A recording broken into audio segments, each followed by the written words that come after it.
السلام علیکم ورحمۃ اللہ وبرکاتہ۔ کیسے ہیں آپ؟ امید کرتا ہوں آپ خیریت سے ہوں گے۔ وضو کے دوران باتیں کرنا۔ وضو کے دوران دنیاوی باتیں کرنا مکروہ ہے، اور مکروہ ہونے کی وجہ یہ ہے کہ وضو کے دوران پڑھنے کے لیے مختلف اذکار منقول ہیں۔ وضو کے دوران انہیں پڑھنا چاہیے۔ دوران وضو ضرورت کی بات کرنے میں کراہت بھی نہیں ہے۔ اسی طرح بلا ضرورت دنیاوی باتیں کرنا بھی نماز کی طرح منع ہے۔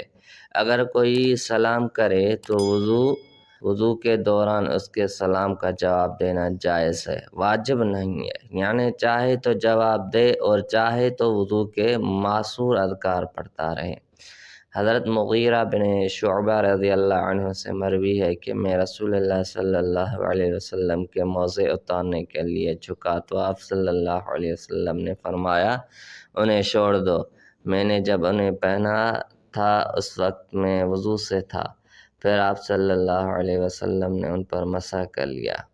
معلوم ہوا کہ نبی کریم صلی اللہ علیہ وسلم نے حضرت مغیرہ بن شعبہ رضی اللہ عنہ سے جب کلام کیا تو اس وقت آپ صلی اللہ علیہ وسلم کا وضو مکمل نہیں ہوا تھا، بلکہ آپ صلی اللہ علیہ وسلم نے موزوں پر مسح بعد میں کیا۔ لہذا ثابت ہوا کہ دوران وضو ضرورت کی بات کرنے میں کوئی حرج نہیں، فقط واللہ اعلم۔ شکریہ دوستو، ہمارے اس چینل کو سبسکرائب کریں اور بیل آئیکن کو دبائیں تاکہ ہر آنے والی ویڈیو آپ تک پہنچ سکے۔